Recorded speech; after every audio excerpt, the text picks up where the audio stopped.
Bonjour à tous, je suis ravie de vous retrouver dans cette nouvelle vidéo et aujourd'hui on va parler d'un sujet qui est extrêmement important, qui est le b.a.-ba de l'équitation et qui pour autant va vous embêter toute votre vie de cavalier. Il s'agit des transitions.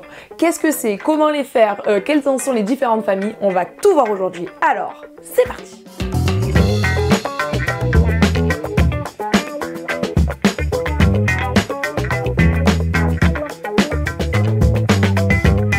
D'abord, les transitions, qu'est-ce que c'est? Eh bien, c'est tout simplement le fait de passer d'une allure à une autre allure. Quand on est au pas et qu'on part au trot, eh bien on a fait une transition. C'est donc la preuve que dès la première fois de votre vie que vous avez fait du cheval, vous étiez à l'arrêt, vous êtes parti au pas, eh bien vous avez appris à faire une transition. Sauf qu'évidemment, la qualité de cette transition-là, eh bien plus vous allez avancer dans votre vie de cavalier, plus vous allez monter en niveau et plus vous allez y porter attention. Pour parler plus spécifiquement, il existe différentes façons de qualifier notre transition. Il va y avoir les transitions dans l'allure ou entre les allures, les transitions montantes ou descendantes, les transitions simples ou complexes. Je m'explique. On avait dit que la première famille, c'était les transitions dans l'allure ou entre les allures. On va donc choisir si la transition va se faire d'une allure à une allure différente. Par exemple, quand je passe du pas au trot, j'utilisais l'allure du pas, j'utilise maintenant l'allure du trot, j'ai fait une transition entre les allures. Par contre, lorsque je veux faire des transitions dans l'allure, eh bien je peux tout simplement passer d'un pas rassemblé à un pas plus allongé. Là, j'ai changé l'amplitude de mon cheval, c'est-à-dire la distance qu'il parcourt à chaque foulée. Pour autant, je n'ai pas changé d'allure.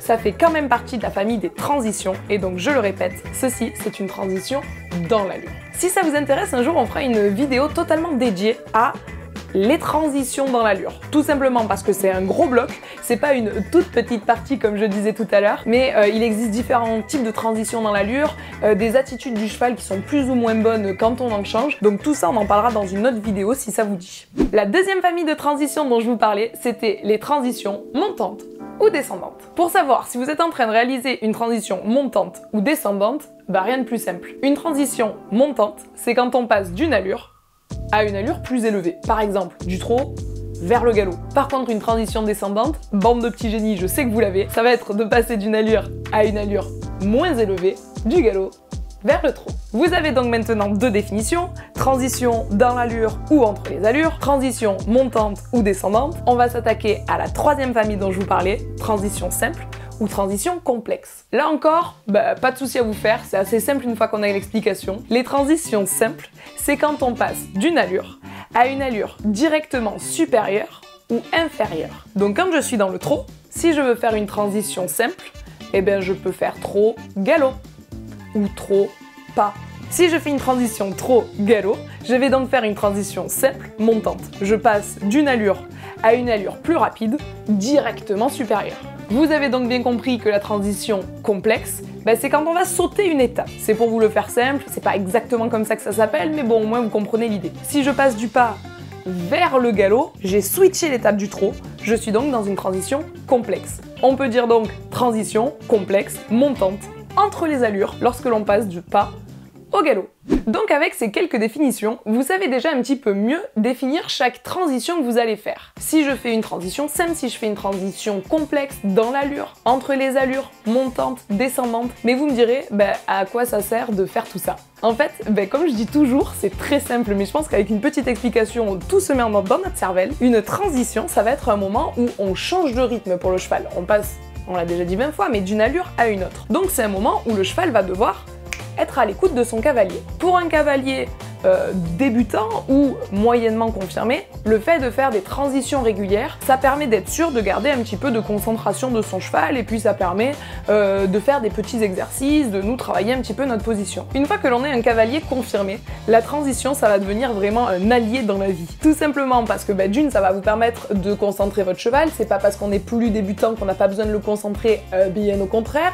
Deuxièmement, ça va vous permettre d'avoir un cheval beaucoup plus réactif, un cheval qui est tout le temps à l'écoute pour savoir quand est-ce que va venir l'ordre d'après. Ça va permettre également d'avoir un cheval qui va prendre en masse parce que le moment, il va prendre de la musculature quoi, puisque le moment où il déclenche sa foulée de monter vers le trot ou de monter vers le galop, c'est un moment où il va mettre en route vraiment tous ses postérieurs, toute son énergie vers votre main, et donc c'est un moment où il va devoir exploser en muscle.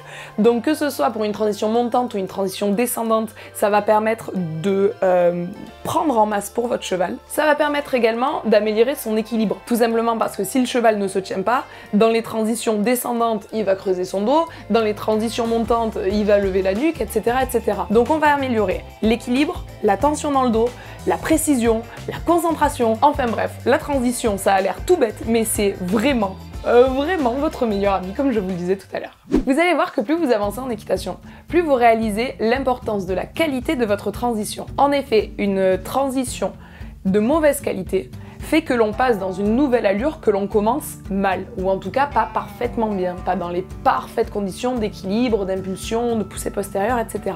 Donc plus ça va, plus on va devoir apporter de l'importance à chacune de nos petites transitions. Vous allez par exemple vous rendre compte que lorsque vous allez sortir sur des reprises de dressage, vos transitions vont devoir se faire en un point précis, c'est-à-dire une lettre qui vous aura été attribuée à l'avance au moyen d'une reprise. Si votre transition n'est pas à cet endroit-là, eh bien vous allez perdre des points. Qui plus est, à encore plus long terme sur des grosses reprises style de la Saint-Georges, le passage d'une allure à une autre style passage vers piaffé, cette transition d'une allure à une autre va être notée. On notera votre passage, on notera votre piaffé, mais la transition en elle-même d'une allure à l'autre, qui sont des allures de haute école, sera notée aussi. Donc chaque transition a vraiment son importance dans la bonne réalisation de votre cheval pour l'exercice qui suit. J'ai eu l'idée de vous tourner cette vidéo, tout simplement parce que depuis quelques temps avec mon cheval on joue à un petit jeu, que ce soit à la longe ou en monte, et qui met en scène énormément de transitions. Depuis que je fais ça, je trouve que ça marche super bien avec Hollandais, donc j'ai tenté de le faire avec mes cavalières de club et ça marche ultra bien aussi sur la majorité des couples cheval-cavalier. Donc je vous propose de très prochainement vous tourner une vidéo où je vous expose ce jeu, les règles, comment y jouer et quels sont les différents niveaux que l'on peut atteindre en fonction soit de votre avancée en équitation, soit du niveau de votre cheval. En gros, si cette idée-là vous plaît et que vous avez envie de voir ce petit jeu apparaître sur ma chaîne, n'hésitez pas à liker la vidéo, la commenter, la partager sur l'ensemble des réseaux sociaux, vous abonner à la chaîne si c'est pas déjà fait. Moi je vous fais tout plein de gros bisous et je vous dis à très bientôt.